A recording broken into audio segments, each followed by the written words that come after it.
حضرت سیدنا انس بن مالک رضی اللہ تعالیٰ عنہ روایت کرتے ہیں کہ حضور نبی رحمت شفیع امت صلی اللہ تعالی وسلم نے ارشاد فرمایا، رجب کا شرف اور فضیلت باقی تمام مہینوں پر ایسے ہے جیسے دوسرے کلاموں پر قرآن مجید کی فضیلت ہے، اور فرمایا شعبان معظم کی فضیلت دوسرے تمام مہینوں پر ایسے ہے جیسے تمام انبیاء پر میری فضیلت ہے،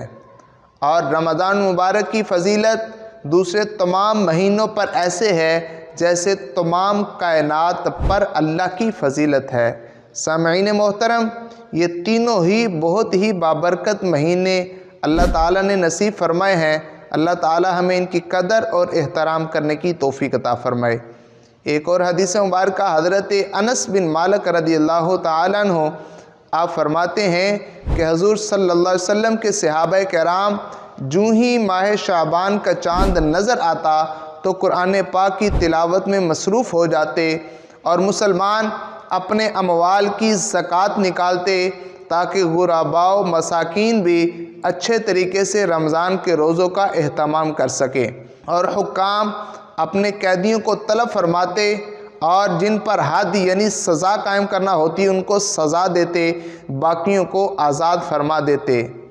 تاجر حضرات اپنے قرضے وصول فرما لیتے اور جن کے قرضے دینے ہوتے ان کو قرضے ادا کر دیتے، اور جو ہی ماہ رمضان کا چاند نظر آتا تو دنیا کے کاموں سے فارغ ہو کر اعتکاف میں بیٹھ جاتے۔ اللہ تعالیٰ میں اس مہینے کی قدر اور احترام کرنے کی توفیق عطا فرمائے،